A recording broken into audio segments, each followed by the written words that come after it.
Amin. Haleluya. Tuhan Yesus dahsyat. Sama-sama taruh tangan kanan kita di dada. Sama-sama bilang sama saya, hadirat Tuhan melawat hidup saya. Amin. Sama-sama bilang sama saya, hadirat Tuhan memulihkan hidup saya. Saudara yang dikasih dalam Tuhan, saya teramat yakin dan percaya bahwa dalam pujian penyembahan ada kuasa Tuhan. Dalam pujian penyembahan ada hadirat Tuhan. Dan penyembuhan terjadi, kelepasan terjadi, pembebasan terjadi, karena kuasa Tuhan dinyatakan. Haleluya. Saudara dikasih dalam Tuhan, mari ambil Alkitab kita pagi hari ini. Kita akan sama-sama kembali merenungkan firman Tuhan, saudaraku. Puji Tuhan, Tuhan Yesus dahsyat. Haleluya. Kita bersyukur karena pertolongan Tuhan ada bagi kita. Kita bersyukur karena kemurahan Tuhan, Tuhan terus nyatakan atas setiap kita. Kita ada dan keluaran pasal yang ke-22. Keluaran pasal 22 ayat yang ke-28 sampai ayat terakhir, ayat yang ke-31. Keluaran pasal 28 ayat yang ke-22, maksud saya ayat yang ke-28 sampai dengan ayat yang ke-31 ya. Kemarin saya sudah bagikan ayat sebelumnya. Jadi saudara yang dikasih dalam Tuhan, mari senantiasa ikuti setiap pembagian firman Tuhan yang kita sama-sama renungkan. Karena saya percaya tatkala kita merenungkan firman Tuhan, selalu ada pembaharuan dalam hidup kita. Kenapa? Karena Tuhan Yesus sendiri katakan, firman-Mu yang membersihkan aku. Iya kan? Kita bersih oleh karena firman Tuhan yang kita dengar setiap hari. Karakter kita, kebiasaan-kebiasaan kita, cara berpikir, cara pandang kita dalam kita mengambil keputusan, kita diperbaharui tatkala kita terus merenungkan firman Tuhan. Karena itu pemazmur juga katakan bahwa firman-Mu adalah pelita bagi kakiku dan terang bagi jalanku. Setiap kali kita merenungkan firman Tuhan, kita dituntun diterangi jalan kita, saudara. Sehingga kita tidak tinggal dalam kegelapan. Kenapa? Karena kita sudah tahu kebenaran. Bahkan Tuhan Yesus katakan, kebenaran itu yang memerdekakan kamu. Kebenaran adalah firman Allah. Sehingga akhirnya hidup kita semakin hari semakin diperbaharui. Nah, mari sama-sama kita ambil Alkitab kita. Kita lihat kebenaran firman Tuhan hari ini. Keluaran 22 ayat 28 sampai dengan ayat yang ke-31. Keluaran pasal 22 ayat yang ke-28 sampai dengan ayat 31. Demikian firman Tuhan. Janganlah engkau mengutuki Allah, dan janganlah engkau menyumpahi seorang pemuka di tengah-tengah bangsamu. Alkitab kita mengajarkan jangan mengutuki pemimpinmu. Jangan mengutuki pemuka di tengah-tengah bangsamu. Pemerintah yang sudah terpilih adalah ketetapan Allah. Kita orang percaya diajarkan untuk tunduk terhadap pemerintah, Roma 13. Sehingga akhirnya kita menyadari setiap pemimpin, setiap pemerintah itu Tuhan yang tuntun, Tuhan yang arahkan. Terlepas dia mau melakukan yang baik, yang buruk, terlepas dia mau melakukan yang tidak benar, itu bukan urusan kita, itu urusan Tuhan. Bagian kita doakan. Amin. Itu sebabnya saya berdoa agar setiap anak-anak Tuhan, umat Tuhan, tidak ada yang mengutuki pemerintah yang memimpin bangsa kita Indonesia. Tetap tunduk pada otoritas. Kita belajar tunduk pada otoritas. Kita bukan orang-orang yang suka memberontak, saudara kasih dalam Tuhan ya. Alkitab sudah mencatat bahwa kita harus tunduk terhadap otoritas, terhadap pemimpin, terhadap pemerintah. Ayat 29, jangan lalai mempersembahkan hasil gandummu dan hasil anggurmu yang sulung dari anak-anakmu lelaki, haruslah kau persembahkan kepadaku. Ayat 30, demikian juga harus kau perbuat dengan lembu sapimu dan dengan kambing dombamu. 7 hari lamanya anak-anak binatang itu harus tinggal pada induknya. Tetapi pada hari yang ke-8 haruslah kau persembahkan binatang-binatang itu kepadaku. Saudara dikasih dalam Tuhan, Tuhan mengajarkan hukum ini kepada bangsa Israel untuk berani mempersembahkan yang terbaik, yang sulung, yang pertama-tama.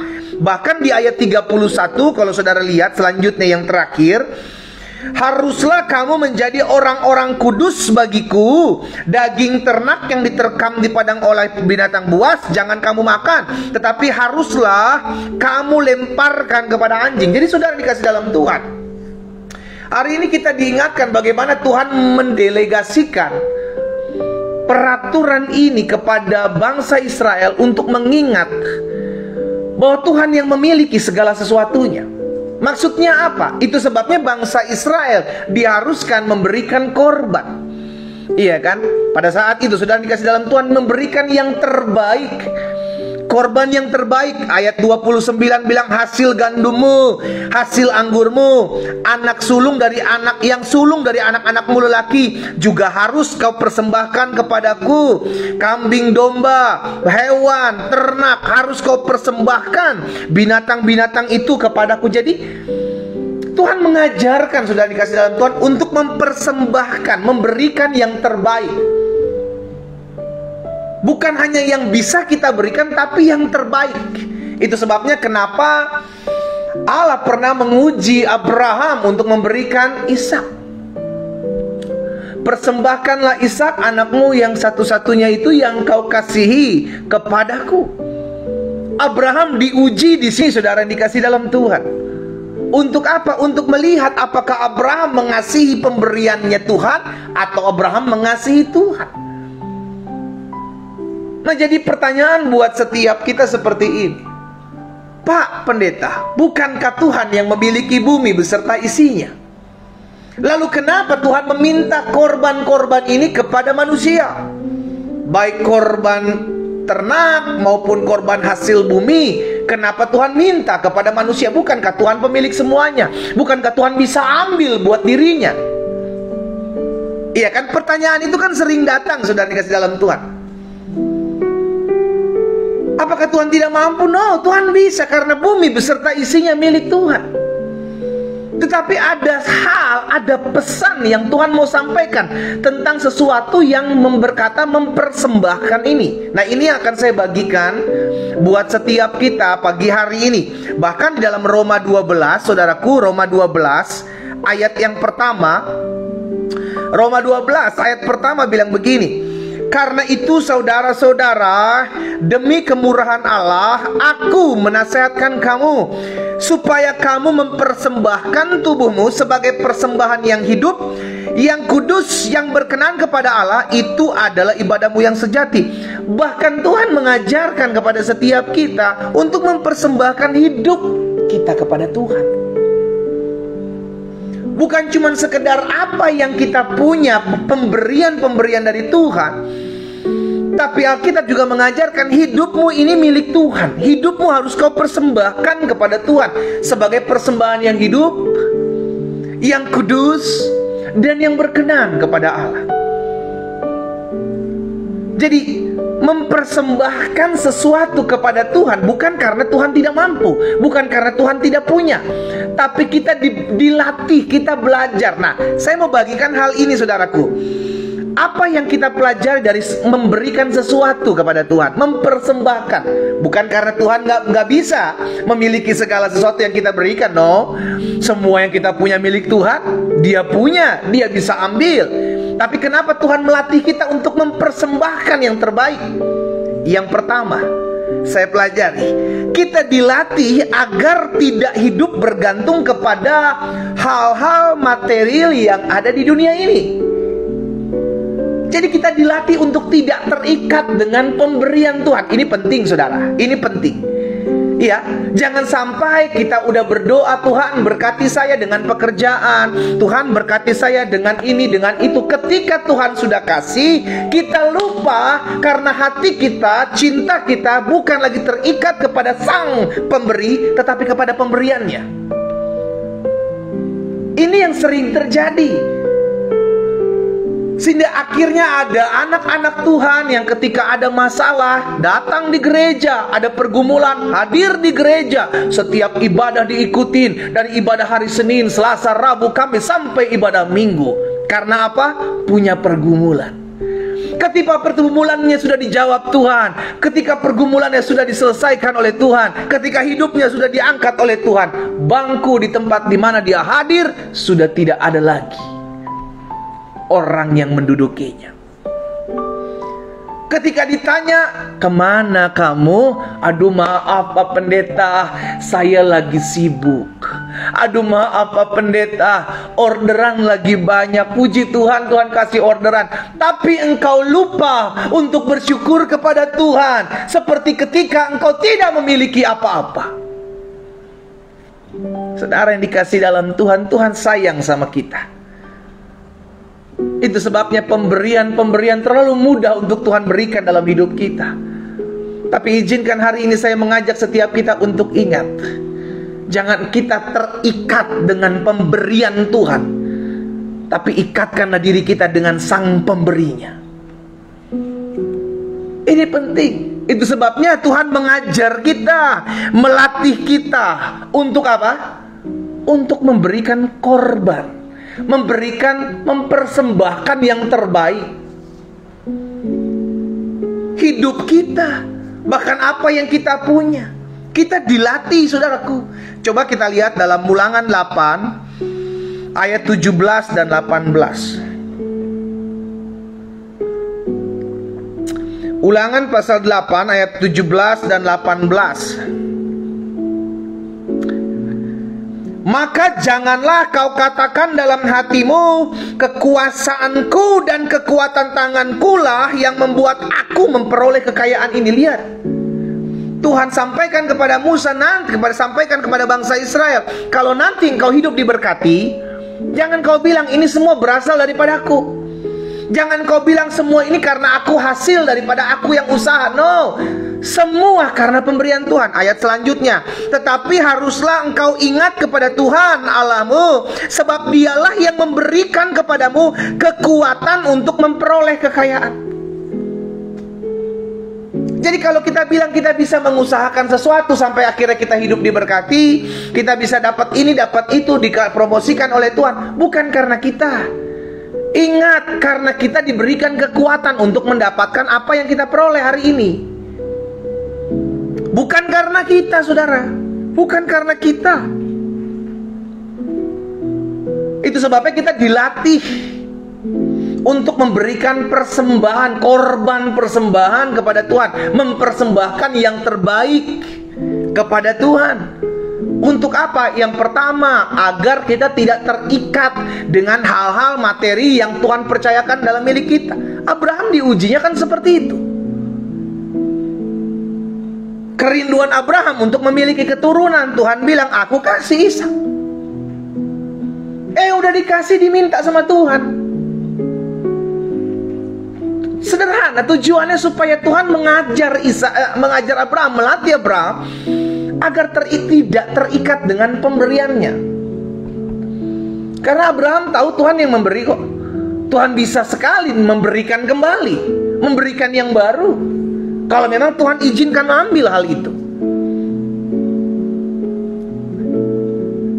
Itu sebabnya selalu saya ajak setiap umat Tuhan untuk ingat, kalau suatu kali Tuhan nanti memproses hidup kita, mengambil segala sesuatu yang menjadi milik kepunyaan yang Tuhan percayakan ada dalam hidup kita, jangan stres. Kenapa? Disitulah kita dilatih agar tidak terikat dengan hal-hal yang ada di dunia. Saudaraku, kita tidak lama ada di dunia ini. Alkitab katakan 70-80 tahun. Itu anugerah Tuhan, itu kemurahan Tuhan. Berarti apa yang ada di dunia ini kita akan tinggalkan, kita akan kembali ke rumah Bapa. Masakan kita lebih memilih apa yang ada di dunia ini dibanding Allah sendiri, yang nantinya dalam kekekalan kita akan selalu bersama-sama dengannya. Amin. Jadi yang pertama kita dilatih. Kenapa? Karena dengan mempersembahkan yang terbaik, yang berharga kepada Tuhan dalam hidup kita, maka yang pertama kita dilatih agar tidak hidup bergantung kepada pemberian Tuhan atau hal-hal materi yang ada di dunia ini. Kita dilatih untuk bergantung penuh kepada Tuhan. Ikatkan dirimu kepada Tuhan, bukan kepada hal-hal yang sifatnya sementara. Karena ketika engkau terikat dengan hal-hal yang sifatnya sementara, ketika hal-hal yang sementara itu hilang, kita menjadi orang yang terpuruk, yang hancur, yang lebur. Kenapa? Karena kita ngikatin hati kita dengan hal-hal yang sifatnya sementara. Karena tidak selamanya itu kita miliki. Itu kan titipan, saudara. Bukan milik kita, itu titipan yang Tuhan titipkan. Ayo kelola itu, kata Tuhan. Tapi ketika apa yang dititipkan Tuhan lebih engkau sayangi daripada pemberinya, itu kan bermasalah berarti. Yang kedua saya pelajari, karena dengan mempersembahkan yang terbaik dan yang berharga kepada Tuhan dalam hidup kita, maka yang pertama kita dilatih agar tidak hidup bergantung kepada hal-hal materi yang ada di dunia ini. Yang kedua, kita dilatih untuk tidak hidup egois dan mementingkan diri sendiri. Dunia di mana kita hidup di akhir zaman ini, ada satu sindrom yang berkata me, myself, and I. Hidup ini hanya untuk saya, dan saya. Sehingga tidak lagi mempedulikan orang lain, saudara. Sehingga ada banyak nantinya akan ada banyak orang-orang yang akhirnya memperkaya diri sendiri dengan berbagai macam cara karena untuk kepentingan dirinya sendiri.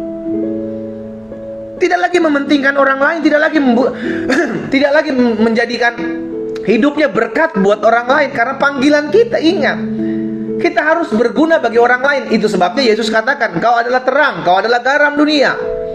Kenapa terang? Karena terang bermanfaat, menerangi kegelapan. Kenapa garam? Karena garam banyak fungsinya, berfungsi bagi banyak hal. Jadi hidup kita itu harus berguna, bermanfaat, berfungsi buat orang-orang di sekeliling kita. Jadi pertanyaan, kalau hidup kita cuma jadi batu sandungan buat orang lain, hidup kita cuma merugikan orang lain, loh, buat apa lagi kita ada di muka bumi, saudara? Bukankah kita ada di muka bumi ini ada tujuan? Yang jadi pertanyaan sekarang, kita tahu nggak tujuan hidup kita apa? Alkitab katakan, engkau diciptakan untuk memuliakan Tuhan. Yesus sampaikan, hendaklah perbuatan baikmu dilihat oleh semua orang, supaya melalui perbuatan baik kita Bapa dipermuliakan. Itu tujuannya, memuliakan Bapa di sorga. Dengan perbuatan baik kita, dengan segala yang bisa kita kerjakan, lakukan. Dan jangan pernah bilang, pendeta, bagaimana saya bisa jadi berkat buat orang lain kalau saya tidak punya ini, saya tidak punya itu. Hei, jangan fokus kepada ketidakpunyaanmu. Fokuslah kepada apa yang kau miliki. Apa yang kau miliki kau bisa share, kau bisa bagikan buat orang lain. Kalau kau hanya berkata, saya, pendeta, ekonomi saya lagi susah. Kalau ekonomimu susah, engkau kan bisa pakai hal-hal yang lain. Ingat, ada 5 talenta yang Tuhan berikan. Ada 2 talenta, ada 1 talenta. Tidak selamanya semua orang punya 5. Tidak selamanya semua orang punya 2. Tidak selamanya semua orang cuma punya 1. Tapi bagaimana kita mempergunakan apa yang Tuhan titipkan dalam kehidupan kita, saudara, untuk berguna buat orang lain. Kalau engkau tidak lebih dalam hal ekonomimu, engkau bisa lebih di hal yang lain. Engkau bisa nguatin orang lain, engkau bisa mendoakan orang lain, engkau bisa men-encourage orang lain.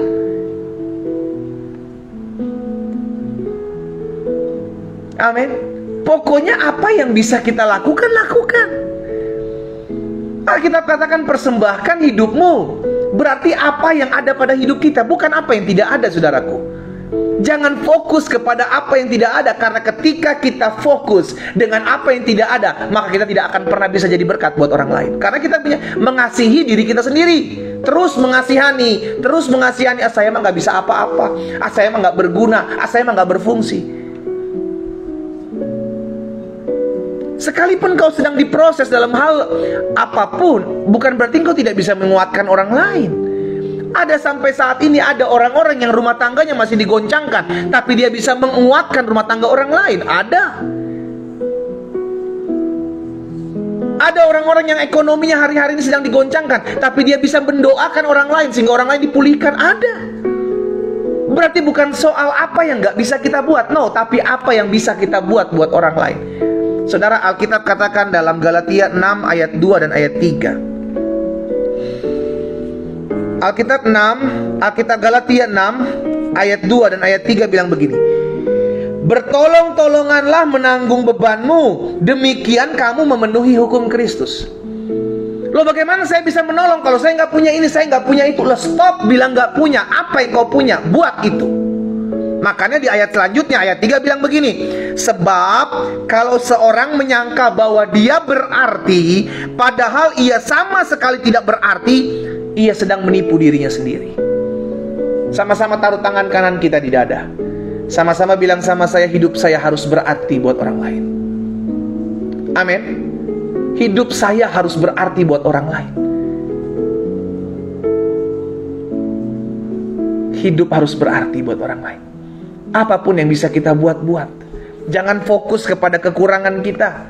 Kalau kita hanya fokus kepada kekurangan, keterbatasan kita, kita nggak akan bisa jadi berkat buat orang lain, saudara. Kita hanya sibuk mengasihani diri sendiri, mengasihani diri sendiri.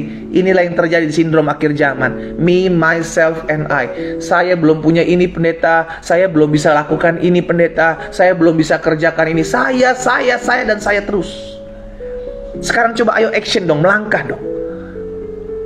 Buat sesuatu. Engkau bisa pakai sosial mediamu menguatkan orang lain. Dengan membagikan renungan, kan kau punya teman banyak di sosial media. Kita nggak pernah tahu, mungkin ada teman-teman kita yang hari-hari ini sedang memerlukan kekuatan. Dengan kau membagikan sesuatu di sosial mediamu, kau sedang menguatkan, kau sedang menabur sesuatu di sosial media. Banyak orang yang akan dikuatkan. Pastikan setiap kita menyadari hal ini, saudaraku, agar kita tidak lagi hidup untuk diri kita sendiri. Kita hidup berguna, kita hidup bermanfaat, kita hidup jadi berkat buat orang lain melalui apapun. Bukan hanya jadi berkat itu bukan hanya bicara tentang uang dan uang. No. Kalau engkau berlebihan uang, kau bisa jadi berkat buat orang lain. Tapi kalau engkau tidak memiliki uang, kau bisa jadi berkat pada dalam hal yang lain. Banyak hal yang bisa kita buat. Ketika Petrus berjalan akan berdoa, Petrus bertemu dengan seorang pengemis, iya kan? Meminta-minta di pintu gerbang bait Allah. Apa yang Petrus bilang? Petrus bilang begini, emas dan perak tidak ada padaku, tapi yang ada padaku kuberikan kepadamu. Petrus nggak ngasih emas, Petrus nggak ngasih perak. Petrus berdoa, bangkit dalam nama Yesus, berjalanlah. Petrus doakan orang itu. Ini yang saya bilang, untuk jadi berkat nggak selalu bicara tentang uang dan uang. Engkau nguatin orang lain, engkau doakan orang lain, engkau encourage orang lain untuk hidup dekat dengan Tuhan, engkau sudah jadi berkat buat orang lain. Ya, jadi yang kedua saya pelajari, saudara dikasih dalam Tuhan, karena dengan mempersembahkan yang terbaik dan yang berharga kepada Tuhan, maka yang pertama kita dilatih agar tidak hidup bergantung kepada hal-hal materi yang ada di dunia ini. Kita tidak hidup bergantung dengan pemberian Tuhan, tapi kita hidup bergantung kepada Tuhannya.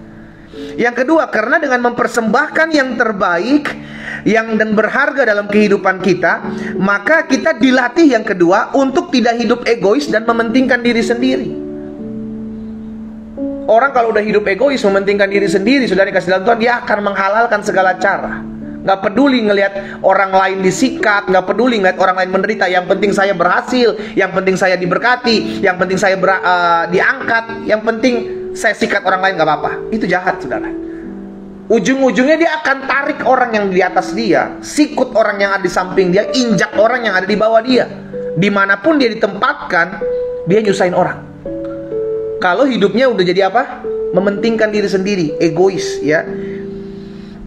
Yang ketiga, yang terakhir, karena dengan mempersembahkan yang terbaik dan yang berharga kepada Tuhan, maka kita diingatkan bahwa segala sesuatu yang ada di dunia ini bukan milik kita, itu milik Tuhan. Iya kan? Sekalipun kau yang rintis usahamu dari awal, itu bukan milikmu. Alkitab tadi sudah katakan, jangan bilang itu milikmu, hasil kekuatanmu. No, Tuhan yang kasih kekuatan buat kita untuk mendapatkan semua itu. Tuhan yang kasih hikmat, kepintaran buat otak kita untuk memikirkan bagaimana kita bisa memajukan usaha kita. Itu pun dari Tuhan. Dan Tuhan yang mempertemukan kita dengan orang-orang yang akhirnya mensupport apa yang kita bisa usahakan. Itu pun dari Tuhan. Ya, jadi yang ketiga kita belajar bahwa kita diingatkan bahwa segala sesuatu itu adalah milik Tuhan, bukan milik kita. Maksudnya begini, kalau semua itu milik Tuhan, usahamu lagi goncang, ekonomimu lagi goncang, rumah tanggamu lagi goncang, kesehatanmu lagi goncang, ya nggak apa-apa. Kenapa? Toh nanti Tuhan yang pulihkan. Ini milik Tuhan kok.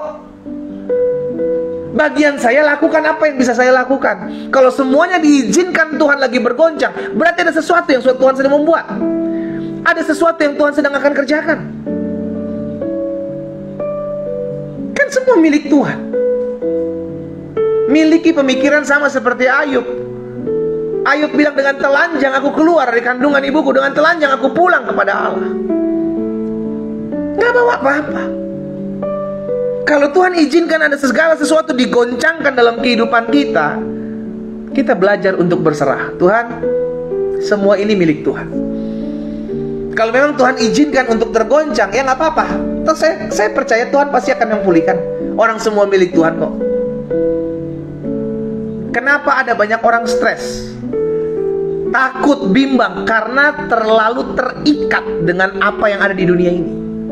Sehingga ketika usahanya goncang, ketika rumah tangganya goncang, dia lupa lah, rumah tangga kan yang diberkati Tuhan. Berarti Tuhan dong yang jaga rumah tangga saya. Kalau rumah tangga saya goncang, saya percaya Tuhan akan pulihkan. Ekonomi saya goncang, loh, saya kan hidup dipelihara oleh Tuhan. Kalau ekonomi saya goncang hari ini, saya percaya kok Tuhan tetap pelihara saya. Usaha saya goncang, loh, usaha ini kan dari Tuhan. Tuhan yang promosikan, Tuhan yang berkati. Kalau usaha saya goncang, berarti Tuhan sedang akan buat sesuatu. Saya hanya berserah, Tuhan nanti akan pulihkan usaha saya. Saudara, orang yang belajar berserah gak akan stres ngadapin apapun di depan kita. Kenapa? Karena kita tahu semua milik Tuhan. Kalau kita terlalu memegang erat, memegang keras, dan tidak mau melepaskan apa yang kita dipercayakan membuat kita pegang, ketika itu goncang, kita stres.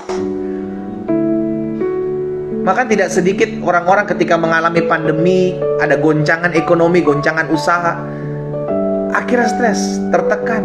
Ada yang post power syndrome. Kenapa? Karena nggak berani merelakan gitu loh. Merelakan apa yang sebenarnya kan bukan milik dia juga. Itu milik Tuhan kok.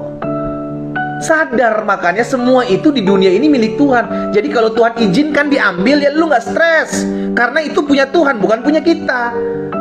Gitu loh. Karena ketika diambil oleh Tuhan, sudah dikasih dalam Tuhan, berarti Tuhan sedang akan mempersiapkan sesuatu yang besar. Itu yang kita pegang. Kan Tuhan yang memberi. Tuhan yang memberi, Tuhan yang mengambil. Terpujilah nama Tuhan. Pemazmur katakan dalam Mazmur 24 ayat yang pertama, sebagai ayat terakhir. Mazmur 24 ayat yang pertama, firman Tuhan bilang begini. Tuhanlah yang empunya bumi serta segala isinya. Tuhan yang empunya bumi serta segala isi yang ada dalamnya. Dan dunia serta yang diam di dalamnya. Termasuk saudara dan saya. Kita diam dalam dunia ini. Kita milik Tuhan. Yang ketiga, saya mau ajak setiap kita untuk mengerti. Ketika Tuhan melatih kita untuk mempersembahkan sesuatu yang berharga untuk Tuhan, maka kita dilatih untuk mengingat bahwa dunia beserta isinya bukan milik saya. Bahkan apa yang dipercayakan untuk saya kelola pun itu bukan milik saya. Itu milik Tuhan. Kalau kita belajar tahu akan hal ini, ketika ada yang digoncang dalam hidup kita, kita nggak stres. Karena saya tahu ini milik Tuhan kok. Kalau Tuhan mau goncang, Tuhan mau ambil, ini punya Tuhan. Kenapa saya mesti pikirin? Yang saya tahu hidup saya tetap dipelihara oleh Tuhan. Yang saya tahu hidup saya tetap ditolong oleh Tuhan. Yang saya tahu hidup saya sudah diselamatkan oleh Tuhan. 3 hal itu saya bagikan buat setiap kita. Kita dilatih sebagai anak-anak Tuhan untuk berani mempersembahkan sesuatu kepada Tuhan. Kita dilatih untuk banyak hal, agar kita tidak terikat dengan pemberian Tuhan, tapi kita terikat dengan Tuhan. Agar kita menyadari bahwa semua ini milik kepunyaan Tuhan. Dan agar kita mengerti bahwa kita harus jangan hidup egois. Jangan hidup untuk diri sendiri. Belajar untuk jadi berkat buat orang lain melalui apapun yang kita punya. Kita tundukkan kepala kita, kita berdoa. Pagi hari ini kami bersyukur di Tuhan Yesus. Firman sudah kami dengar. Hari ini kami diingatkan bahwa Tuhan mengajarkan kami untuk mempersembahkan yang terbaik. Hidup kami adalah milik kepunyaan Tuhan. Dan hari ini kami diingatkan dengan mempersembahkan yang terbaik kepada Tuhan. Kami diajar, kami dilatih untuk tidak terikat dengan pemberian yang berasal daripada Tuhan, tapi kami diikat dan terikat kepada pribadi Tuhan. Sehingga ketika sesuatu tergoncang dalam hidup kami, setiap pemberian dan daripada Tuhan tergoncang dalam hidup kami tahu kok kami masih punya Tuhan yang sanggup kembali memberikan dan memulihkan setiap keberadaan kami. Itu sebabnya biarlah hati kami senantiasa hanya terikat kepada Tuhan, bukan kepada pemberian Tuhan.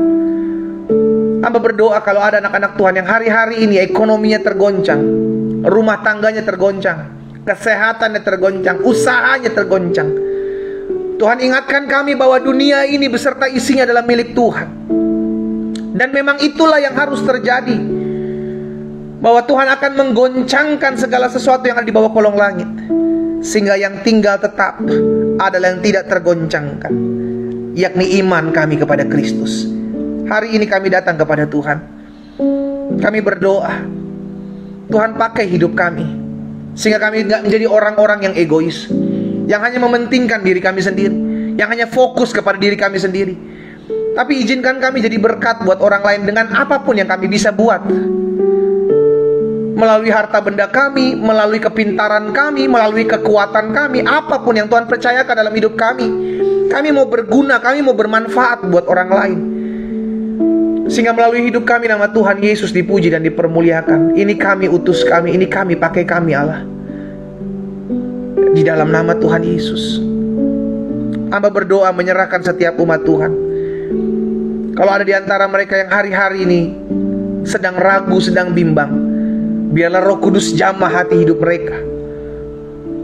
Biarlah mereka mengalami kasih Allah dalam Kristus Yesus, untuk mereka mengalami perjumpaan dengan Tuhan Yesus. Diterangi hati dan hidup kami. Kami mengalami lawatan Tuhan, kami mengalami kasih Allah di dalam nama Tuhan Yesus. Terima kasih Bapa. Apa yang Tuhan taruh dalam hati hamba sudah hamba sampaikan buat umat Tuhan. Hamba berdoa di dalam nama Yesus, firman termaterai dalam hidup kami. Kami gak jadi orang-orang yang tergoncang iman kami ketika apapun yang kami miliki tergoncang, karena kami tahu hati kami terikat kepada Kristus. Hamba berdoa menyerahkan umatmu satu persatu dalam tangan Tuhan. Hamba menyerahkan setiap pergumulan mereka ya Allah. Engkau yang memberikan kami kekuatan untuk tetap terus hidup mengandalkan Tuhan. Roh Kudus yang memampukan kami untuk tetap terus bersyukur dalam setiap peristiwa yang kami hadapi. Kami berdoa menyerahkan rumah tangga kami masing-masing dalam tangan Tuhan. Hamba ucapkan berkat anak-anak Tuhan, rumah tangganya diberkati Tuhan. Suami istri dijaga Tuhan, dipagari Tuhan, dilindungi Tuhan dalam nama Yesus.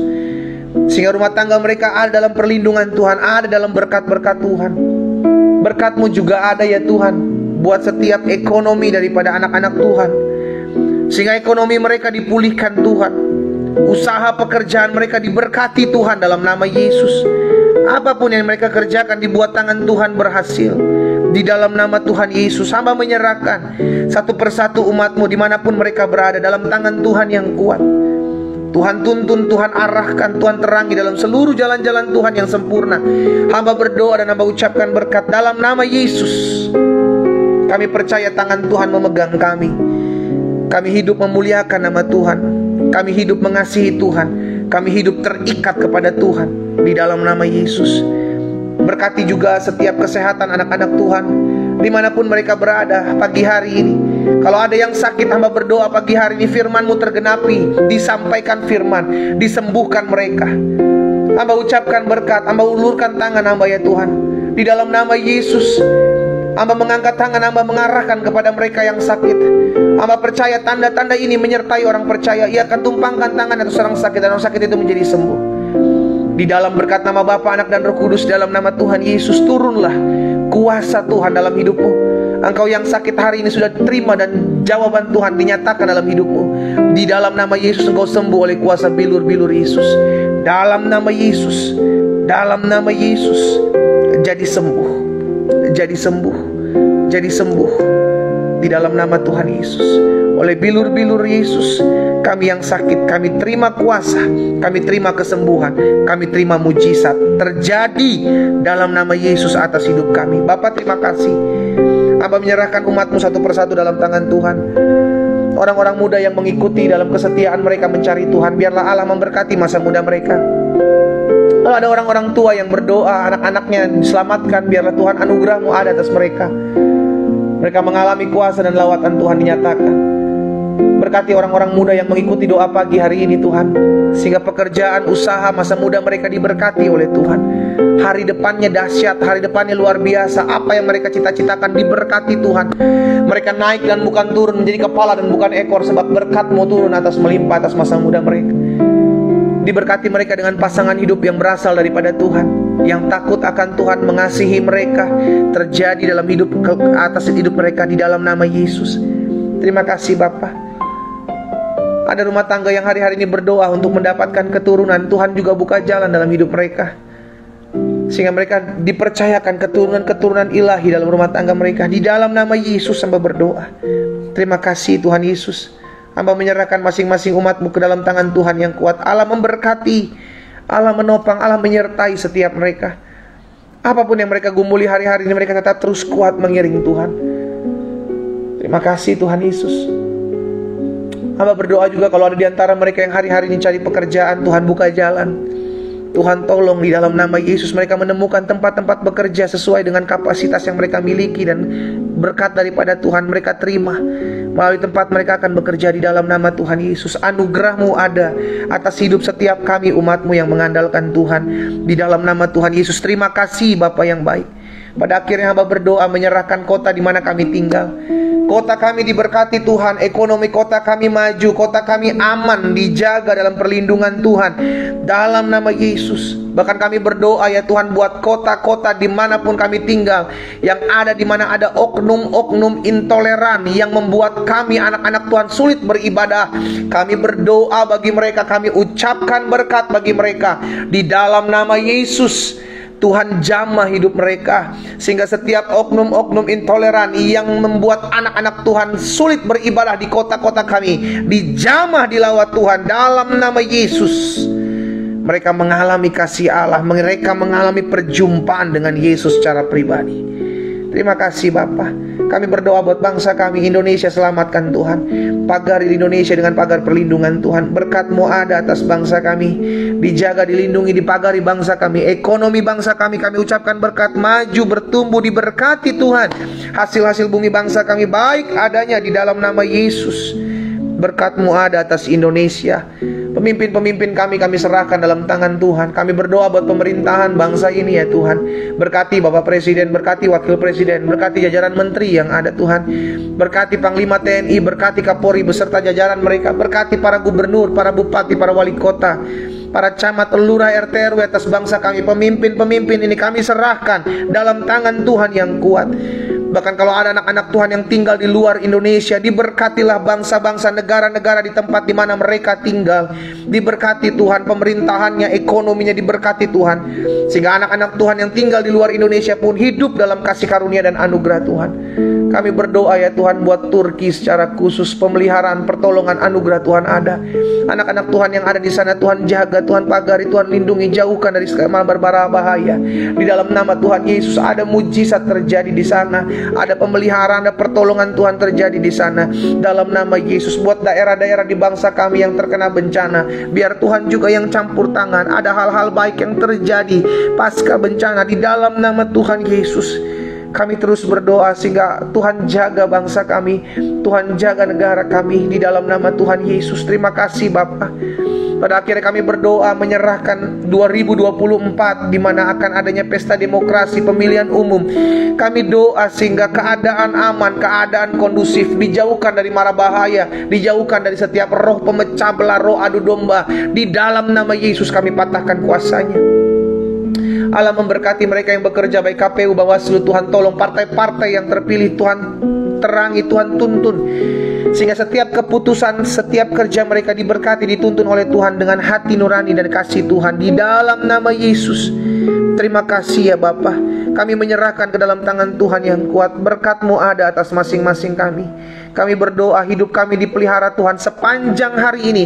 Kami hidup memuliakan Tuhan sepanjang hari ini. Kami hidup dalam anugerah Tuhan, dan sepanjang hari ini berkat Allah Abraham, Ishak, Yakub turun atas setiap kami. Di dalam nama Yesus kami bersyukur ya Tuhan, kami boleh beribadah kepada Tuhan memulai hari ini. Dan kami percaya apa yang kami doakan sudah kami terima terjadi dalam hidup kami. Demi nama Tuhan Yesus kami berdoa. Sama-sama kita katakan amin. Haleluya. Saudara dikasih dalam Tuhan, ibadah doa pagi online kita selesai. Kita sudah mendengarkan firman Tuhan, kita sudah memuji menyembah Tuhan, kita sudah berdoa, menaikkan pokok-pokok doa kita. Sekarang bagian kita untuk menjadi pelaku-pelaku firman. Ya, berikan hidupmu kepada Tuhan, pakai hidupmu untuk menjadi perpanjangan tangan Tuhan, sehingga kita mempersembahkan hidup kita untuk hormat kemuliaan nama Tuhan. Besok pagi saya izin untuk tidak mengadakan doa pagi. Saya arahkan untuk setiap kita umat doa pagi di rumah kita masing-masing. Karena besok pagi saya sedang ada di luar kota, ada pelayanan saudaraku. Bantu topang doa juga buat pelayanan kami di tempat ini, sehingga kita terus saling mendoakan satu dengan yang lain ya. Doa saya menyertai setiap kita semua. Selamat pagi, selamat beraktivitas. Tuhan Yesus memberkati. Shalom.